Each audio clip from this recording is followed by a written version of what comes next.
Hey there, Agile Adventurer. Just a quick question. What if, for the price of a fancy coffee or half a pizza, you could unlock over 700 hours of the best Agile content on the planet? That's audio, video, e-courses, books, presentations, all that you can think of. But you can also join live calls with world-class practitioners and hang out in a flame war-free and AI slop-clean Slack with the sharpest minds in the game. Oh, and yes, you get direct access to me, Vasco, your Scrum Master Toolbox podcast. No, this is not a drill. It's the Scrum Master Toolbox membership. And it's your unfair advantage in the Agile world. So if you want to know more, go check out scrummastertoolbox.org/membership. That's scrummastertoolbox.org/membership. And check out all the goodies we have for you. Do it now. But if you're not doing it now, let's listen to the podcast. Hello, everybody. Welcome to our Success Thursday, the big question of the week, of course, this week with Lilia Pulova. Hey, Lilia, welcome back. Hello, everyone. So today is Success Day. We'll talk about what success means for us as Scrum Masters, of course. But before we go there, share with us, Lilia, what's your favorite Agile retrospective format and why? For the retrospective, I have two options. If it's a group retrospective, I prefer to have just a smooth, friendly discussion because the format, what went well, what can we do better, is great format, but it doesn't work for every team. Some teams, they need a bit less of formality to open up and speak up because we all different. Some of us are extroverts, introverts, ambiverts. Depends on the day, depends how you feel, depends on your relationship with the team, because not everyone has great relationship with their colleagues, and it's normal, it's okay. So in order for people to open up, it's just a discussion. But the best retrospective is a one-on-one. That's when you get the real stuff from people. That's when they can open up. But of course, it takes some time to build this relationship that they can open up to a Scrum Master. To me, as a Scrum Master, trust is the most important thing because trust to be earned, but it's easy to lose. That's why first thing I do when I join a new team, I'm building a relationship with my team, with every member of that team to make sure that we have trustful, open relationship. And if there is anything, it's something bothering them, and they have something in their mind, they can come to me and talk. Yeah, absolutely. And I really love how you say that trust is the most important thing. And where it really shows is this in those one-on-one retrospectives where we are addressing specific topics that somebody cares about. They get the opportunity to be seen and heard, and we get the opportunity to create that safe space where they can share with us things that might be much harder to share widely. And then we can then start preparing the path, the terrain for those ideas to come up in the next group or team retrospective, right? Because it's not either or, right? Like we need the group retrospective and we need the one-on-one retrospective because they help each other.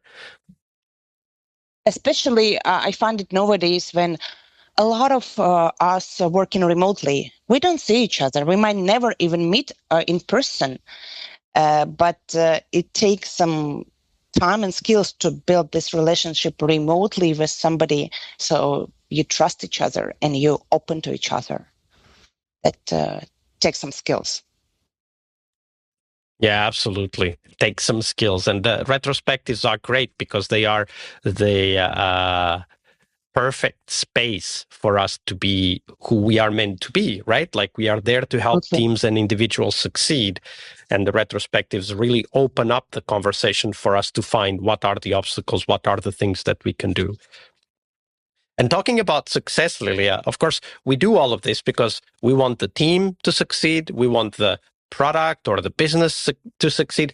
And of course, we also want to be successful Scrum Masters. So share with us, Lilia, for you, what does being successful as a Scrum Master mean in practice?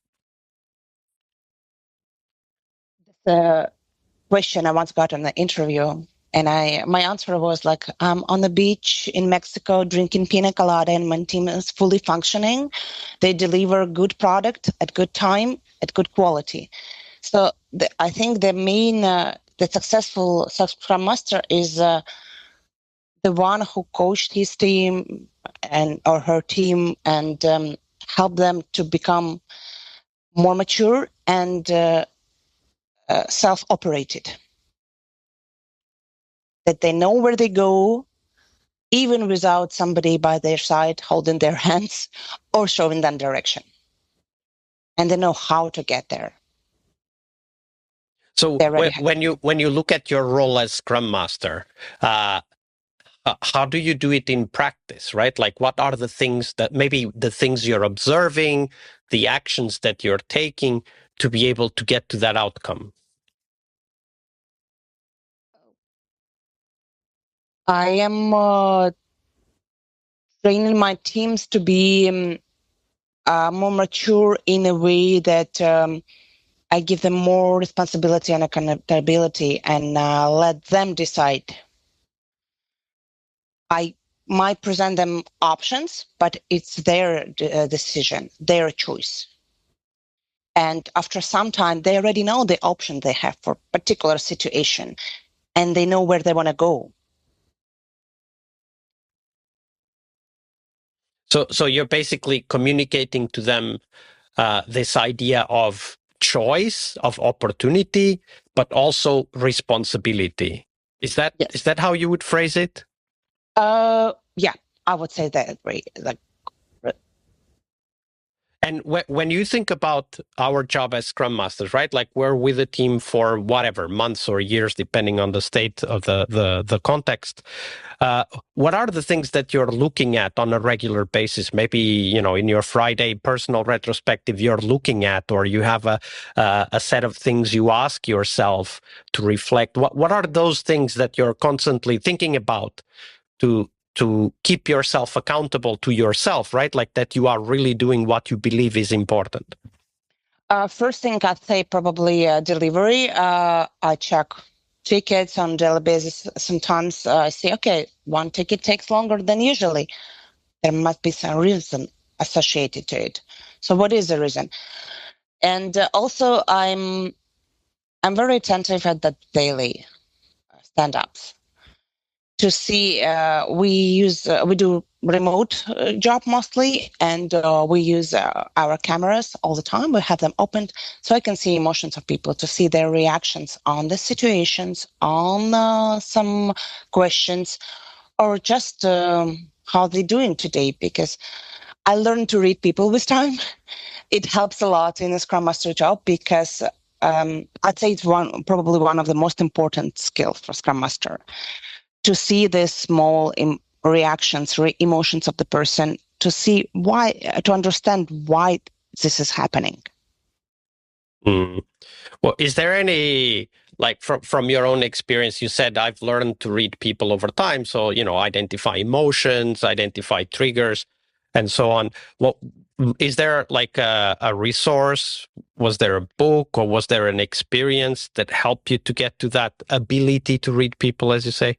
I'd just say I read some different psychological books. I will not be able to answer to give the name right now and authors, because I read a lot, but that helps, like some behavioral psychology. Yeah, absolutely. At the end of the day, we always work with people, and understanding their reality and being curious as well, right? Because it's not just reading is the beginning, because as Scrum Masters, we are not there to read people. We are there to help people, right? And being curious about, hey, I noticed that you were quite angry in yesterday's meeting. What's going on? Is something the matter? Something we need to talk Yeah. about, or something worrying you? This ability to read people, I'd say it helps to identify that maybe there is a problem existing, or there is some situation existing, and then to dig deeper to see what is the cause of this behavior and help to resolve it. Yeah, absolutely. And sometimes these little shows of emotion, like anger or disappointment or frustration, whatever that might be, they are the beginning of a positive change, right? Like these feelings are not necessarily bad in any way. I mean, they could become bad if they are led to fester and grow beyond what's reasonable. But if they are used as kind of triggers for reflection, triggers for experimentation, they can become actually a very positive contribution to the person as well as to the team, because they might trigger a reflection or a change or a learning opportunity, right? Absolutely. Or if it's a negative thing, it's better to be caught at the very beginning rather than developing something big and might be out of control already. Yeah. Catch the potential conflicts early so that they don't grow out of proportion. Absolutely. Yeah. Thank you very much for sharing that with us, Lilia. That's my pleasure. All right, I hope you liked this episode. But before you hit next episode, here's the deal. This podcast is powered by people like you, the members who wanted more than just inspiration. They wanted real tools and real connection to people who are practicing Agile every day. We're talking access to over 700 hours of Agile Gold, CTO level strategy talks, summit keynotes, live workshops, e-courses, deep dive interviews, books, and if you're into no estimates, we got the pioneers of no estimates in those deep dive interviews as well. Agile business intelligence, creating product visions, coaching your product owner courses, you name it. You'll get invites to monthly live Q&As with Agile pioneers and practitioners, plus a private Slack community, which is free of all of that AI slop you see everywhere, and of course, without the flame wars. It's a community of practitioners that want to learn and thrive together. It's the best place to connect with community and learn together.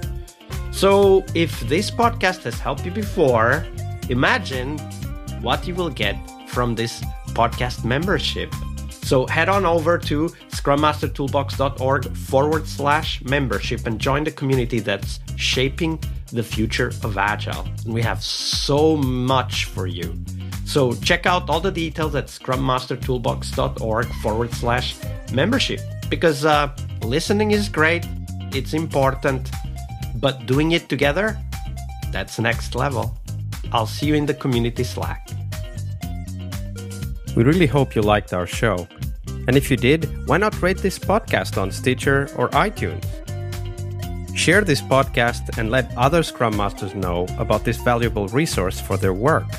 Remember that sharing is caring.